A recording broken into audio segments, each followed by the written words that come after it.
Ever have Netflix recommendations actually work for you? Today, we're talking the recently released Netflix original series, The Diplomat.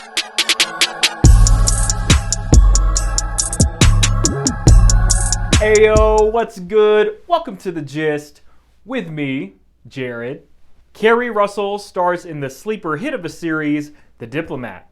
The show follows her character Kate Weiler as she juggles the political craziness of her recent promotion to U.S. Ambassador in the UK, and international crises, her grooming for vice presidency. Oh, and she's got a controversial husband too. Ambassador Catherine Weiler, Prime Minister Nicole Trowbridge. Welcome. Sir, it's an honor to meet you. Honor to be met. I am very impressed with this show. I didn't even know it came out until recently, and I'm very surprised that it wasn't marketed more, as it's so good. From episode 1, the audience is diving in head first into the international crises that provides the overarching narrative for the rest of the show. Be ready for a very fast-paced, and make sure you pay attention. Key information is given very quickly, and the plot escalates from episode to episode. I enjoyed how the show was written, and it came off as very intelligent. What you need to know is there, and the questions that you have will likely get answered if you give it some time. Every episode grew my interest and got me to quickly invest in every character.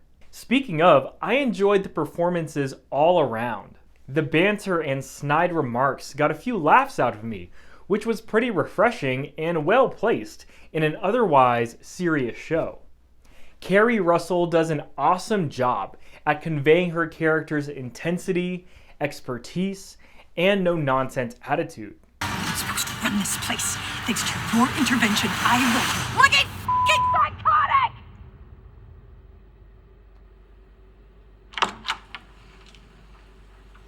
I would like to speak to the Secretary of State, please. I like the duality of not wanting the job that you're very good at, and seeing how that plays out in her character was really enjoyable.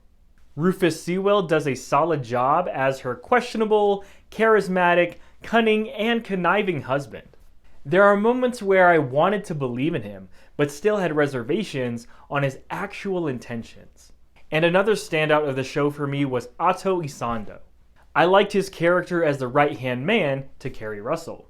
I enjoyed the moments of levity he had and how he interacted with the other important members of the cast.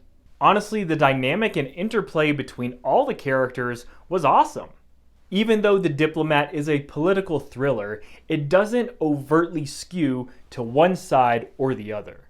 Nor does the show require the viewer to have doctorate levels of understanding of the political space. As someone who doesn't know all too much about politics, I was able to follow along just fine. I really enjoyed the subtle and not so subtle jabs taken at the American political climate too.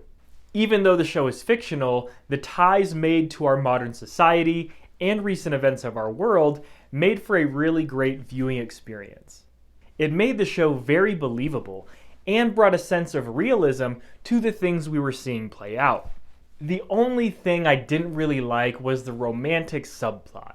I saw it coming from a mile away, and even though I get why it's a part of the narrative and makes things more complex for the characters involved, I still would have rather have done without it. And that's the gist of my spoiler-free review for The Diplomat Season 1. A fairly easy binge watch that I think everyone should give a try. I'm really looking forward to Season 2, especially after that cliffhanger of an ending. But what did you think of The Diplomat? Are political thrillers your thing?